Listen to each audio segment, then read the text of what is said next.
எல்லாருக்கும் வணக்கம். கடமையை செய் பலனை எதிர்பார்க்காத. என்னடா நம்ம எதுக்கோ எதிர்பார்த்துட்டு இருந்தோம், இது என்ன ஒரு ஸ்லோகம் சொல்கிறான்னு பார்க்குறீங்களா? எந்த விஷயத்துக்காக நீங்கள் எதிர்பார்த்துட்டு இருக்கீங்களோ அதுக்கு முன்னாடி ஒரு ஸ்லோகம், ஒரு குட்டி கதை. ஏன்னா இந்த வீடியோ முடியும் போது அந்த ஸ்லோகத்துக்கும் அந்த குட்டி கதைக்கும் ஒரு லிங்க் இருக்குது, சரிங்களா? கடமை செய் பலனை எதிர்பார்க்காத, அதான் அந்த ஸ்லோகம். எனக்கு ரொம்ப பிடிச்சிது. என்னடா இது, கடமையை செய்ய சொல்கிறாங்க, பலனை எதிர்பார்க்க வேணான்றாங்கல்லன்னு நிறைய பேருக்கு அந்த ஸ்லோகமில் ஒரு டவுட் ஒன்று இருக்குது. வேலை பண்ணுறோம், வேலைக்கேற்ற கூலி எதிர்பார்க்கக்கூடாதா? இவ்வளோ கஷ்டப்பட்டு உழைக்கிறோம், சம்பளத்தை எதிர்பார்க்கக்கூடாதா அப்படின்னு. அந்த ஸ்லோகத்துடைய முழு மீனிங் என்னன்னா ஒரு கதையாக சொல்லிடுறேன். ஒரு பெரிய வீடு, ஒரு மிகப்பெரிய பணக்காரர். அவர் ரூமு மட்டும் க்ளீன் பண்ணுறதுக்கு ரெண்டு ஆட்கள் இருப்பாங்க. ரொம்ப பிடிச்சவங்களும் 2 பேர் அந்த ரூம் க்ளீன் பண்ணுறதுக்கு வச்சுருக்காரு. அவர் மிகப்பெரிய பணக்காரர். அவர் இப்போ 2 பேரும் வந்து ரூம் துடைக்கிறவங்க. ஓகே, அவர் காலையில் ரெடி ஆகி அந்த ரூம்லேருந்து வெளியே வரும்போது அவங்க துடைச்சிட்டு இருக்காங்கல்ல, அதில் ஒருத்தர் வந்து அவர் பாட்டுன்னு ஒரு வேலையை பார்த்துட்டு இருப்பார், துடைச்சிக்கிட்டே இருப்பார். இன்னொருத்தர் இருக்கார்ல, அவர் போய், சார் உங்கள் ட்ரெஸ்ஸு சூப்பராக இருக்குது சார், சார் நீங்கள் போட்டுக்கிற கண்ணாடி நல்லா இருக்கு சார், சென்ட்டு சூப்பராக இருக்குது சார், நல்லா இருக்குது சார், சூப்பராக இருக்கீங்க சார், எனக்கு பேக் கொடுங்க சார் அப்படின்னு வாங்கிட்டு போவார். இன்னொரு ஆள் வணக்கம் சார் சொல்லிட்டு வேலையை மட்டும் பார்த்துட்டு இருப்பார். இப்படியே தினமும் நடக்கும். அப்புறம் அந்த ஓனர் வந்து இந்த ஊரை விட்டு வெளியூருக்கு போகிறாரு. போகும்போது 2 வேலைக்காரங்களும் கூப்பிட்டு ஒருத்தருக்கு வந்து 1 மாதம் சம்பளம் எக்ஸ்ட்ரா, யார் கூட பேக்லாம் தூக்கிட்டு போய் எப்போ பார்த்தாலும் நான் சூப்பர்னு சொன்னார்ல, அவருக்கு 1 மாதம் சம்பளம் எக்ஸ்ட்ரா. இன்னொரு ஆளுக்கு ஒரு வீடு வாங்கி கொடுத்து அவரை, நீ என் கூடவே வந்துருங்க, நான் அவர் கூடவே அவரை கூப்பிட்டு போகிறேன். இவன் ஓடி போய் கேட்டானா, சார் என்ன சார் தினமும் நான் தானே சார் உங்கள் பேக் எடுத்துருந்தேன், நான் கொடுத்த வேலையை நீ கரெக்டாக பண்ணல, நீ ஜால்ரா அடிக்கிறதுலையே இருந்த, எனக்கு இது நல்லா இருக்கு அது நல்லா இருக்குன்னு. ஆனால் அவன் வேலையை மட்டும்தான் பார்த்தான். வேலையை கரெக்டாக பார்த்தா பலனு கடவுள் கொடுப்பார், அந்த பலன் தான் இது அப்படின்னு சொன்னான். இப்போ விஷயத்துக்கு வருவோமா? திருச்சி கிழக்கு தொகுதி. இன்னைக்கு நான் என்ன முடிவு சொல்கிறேன் இதுதானே. நான் திருச்சி கிழக்கில் நிற்கணும்னா நான் முதல்ல அரசியலுக்கு வரணும். நான் அரசியலுக்கு வரேனா இல்லையான்றதை சொல்கிறேன். அரசியல் எப்படி என் வாழ்க்கையில் வந்ததுன்னு சொல்கிறேன். உங்களுக்கு நல்லா தெரியும், என் வீட்டில் குழந்தைங்கள வளர்த்துக்கிட்டு நான் பாட்டுன்னு சோஷியல் சர்வீஸ் பண்ணிகிட்டு இருந்தேன். மாற்றுத்திறனாளிக்கு டான்ஸ் சொல்லி கொடுக்குறது, ஓப்பனர் சர்ஜரி பண்ணுறது, பசங்களை படிக்க வைக்கிறது, ஸ்போர்ட்ஸு, எல்லாத்துலேயும் என்னால் முடிஞ்ச வரைக்கும் பண்ணுவேன். என்னால் முடியல மற்றவங்கிட்ட கேட்டு பண்ணிகிட்டு இருந்தேன். இந்த டைமில் தான் ஜல்லிக்கட்டுன்னு ஒன்று வருது. ஒரு சில விஷயம்லாம் ஃபாஸ்ட்டாக சொல்லிடுறேன், உங்களுக்கு தெரிஞ்ச விஷயந்தான். ஜல்லிக்கட்டுன்னு ஒன்று வருது, அதில் நான் போகிறேன், சாப்பாடு போகிறதுக்காக குழந்தைங்களுக்கு போகிறேன். அப்படி நான் அந்த ஜல்லிக்கட்டு நடந்து முடிஞ்ச விஷயம்லாம் உங்களுக்கு தெரியும். அப்புறம் என் மேலே ஒரு தலைவர் விமர்சனம், எதுக்கு தலைவர்னு சொல்லுவாரா, நம்ம அண்ணன் தான், சீமான் அண்ணன் ஒரு விமர்சனம் வைக்கிறாரு. அதுக்கு நான் மறுபடியும் ஒரு ட்வீட் போடுறேன், அவர் ட்வீட் போடுறேன். அப்போ தான் என் வாழ்க்கையில் அரசியல்னு எடுத்து அந்த நுழையுது.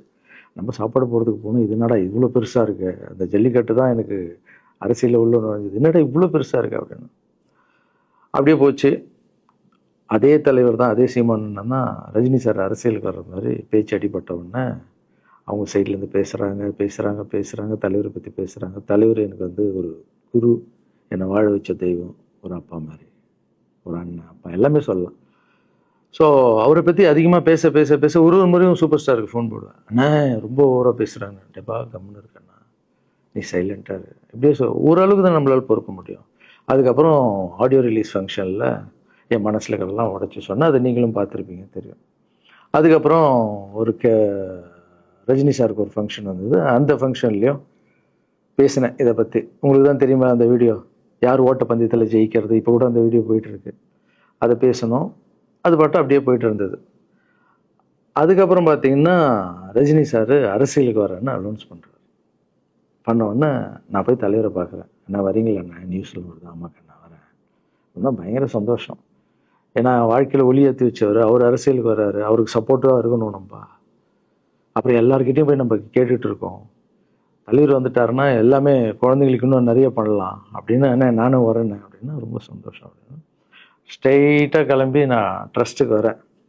என்னுடைய ட்ரஸ்ட்டு, என்னுடைய ஃபேன்ஸு எல்லாரையும் கூப்பிட்டு என்னுடைய வெல்விஷர்ஸ் எல்லாரையும் கூப்பிட்டு உட்கார வச்சு, தலைவர் அரசியலுக்கு வராரு, புரியுதுங்களா?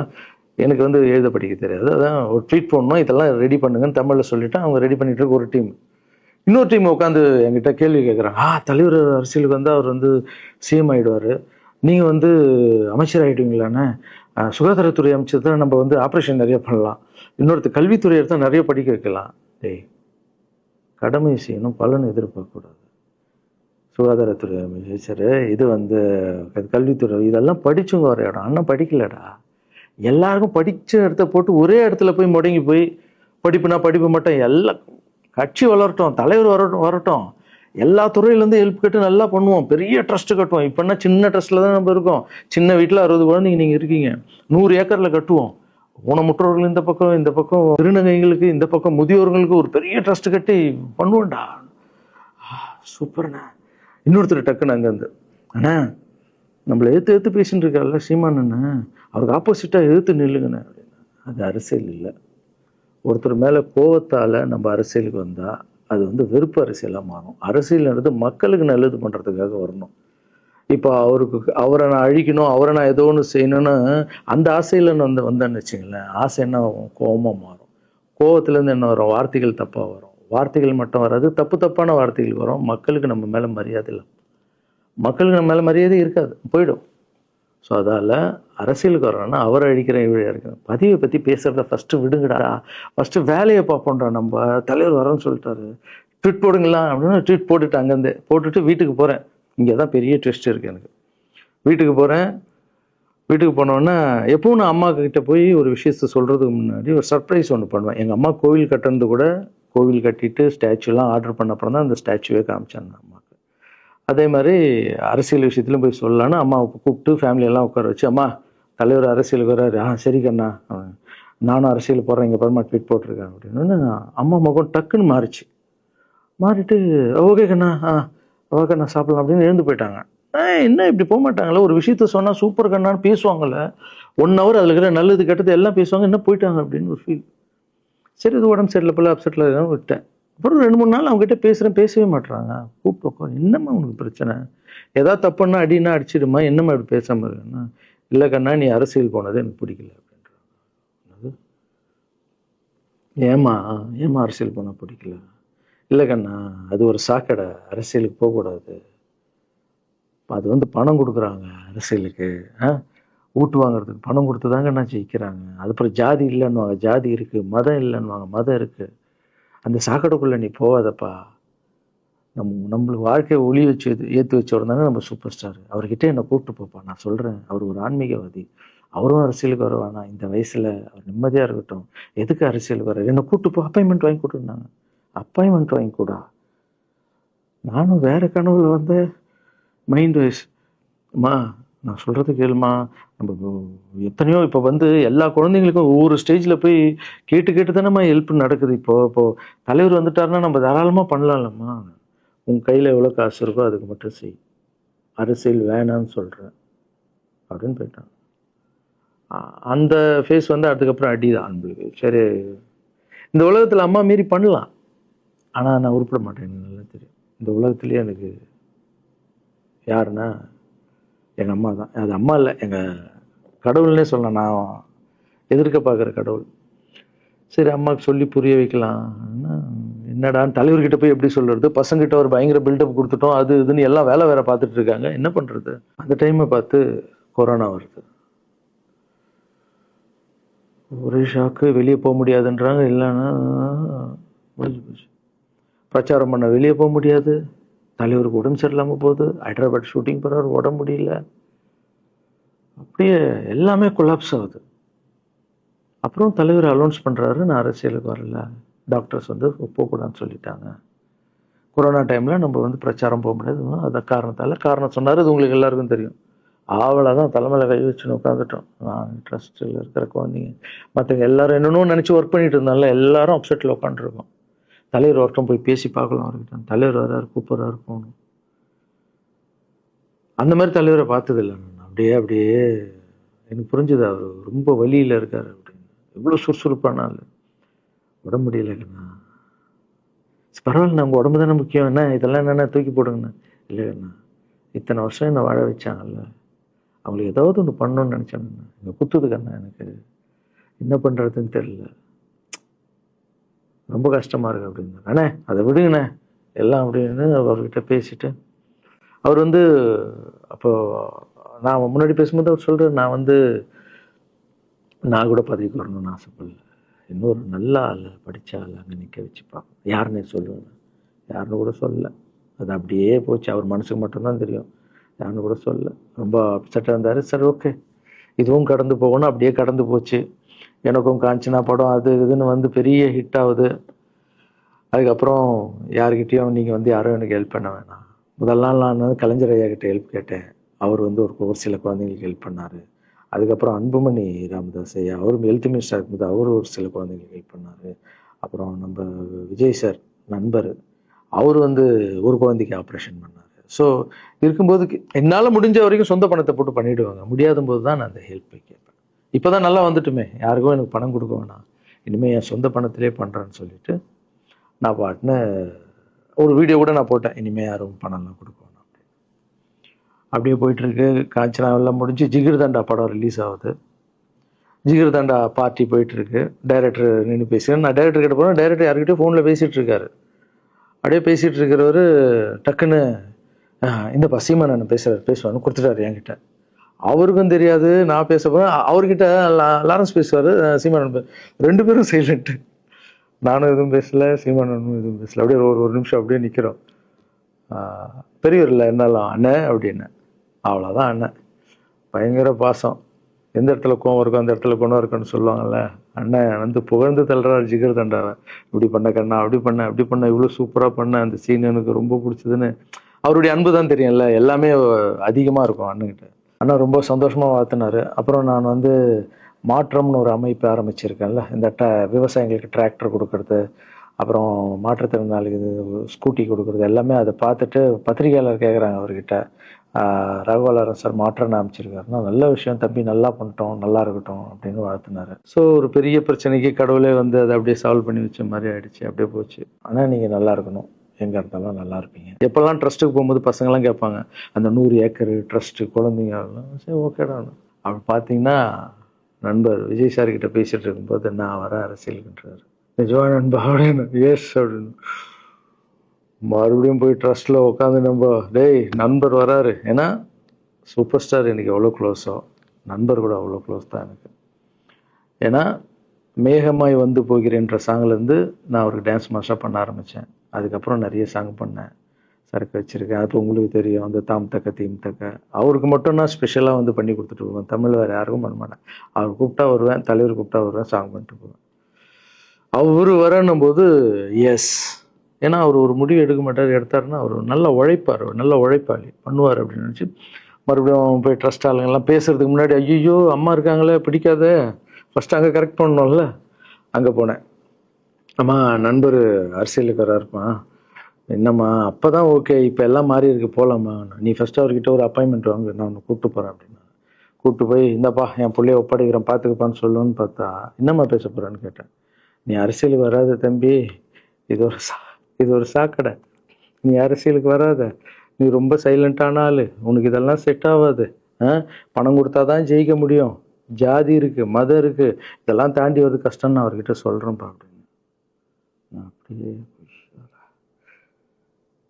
மா புரிஞ்சுக்குமாண்ணா, டேய் மீன் குழம்பு வச்சுருக்கேன் சாப்பிட்றேன், அதே மீன் குழம்பு.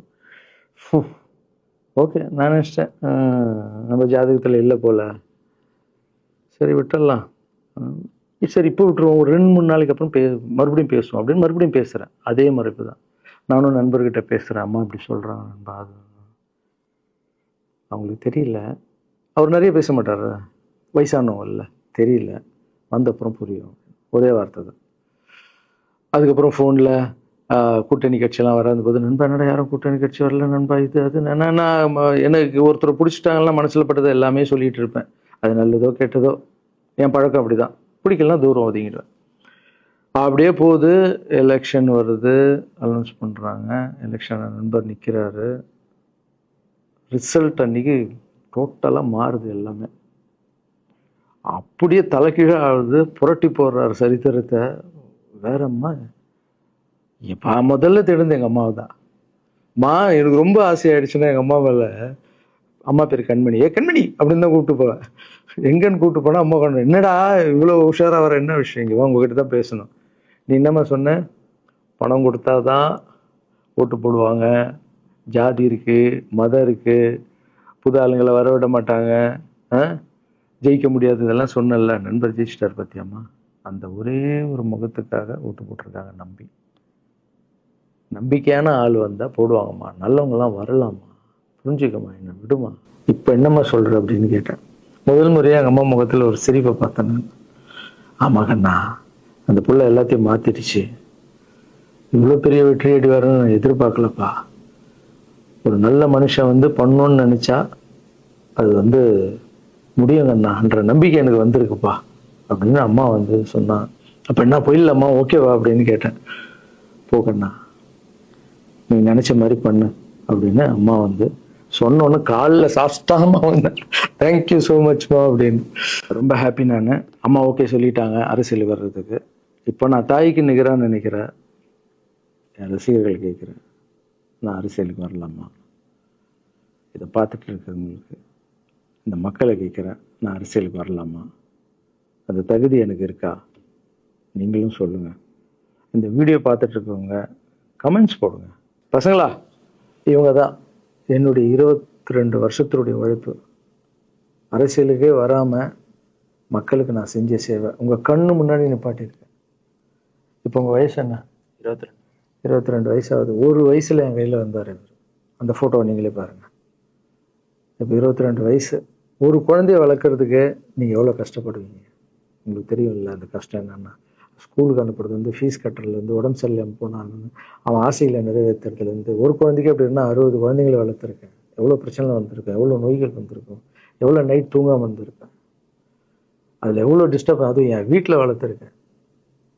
இதெல்லாம் எதுக்கு பண்ணேன்னா, எந்த ஒரு எதிர்பார்ப்பும் இல்லாமல் கடமை செய் பலனை எதிர்பார்க்காதான்ற இந்த வார்த்தை எனக்கு ரொம்ப பிடிக்கும்.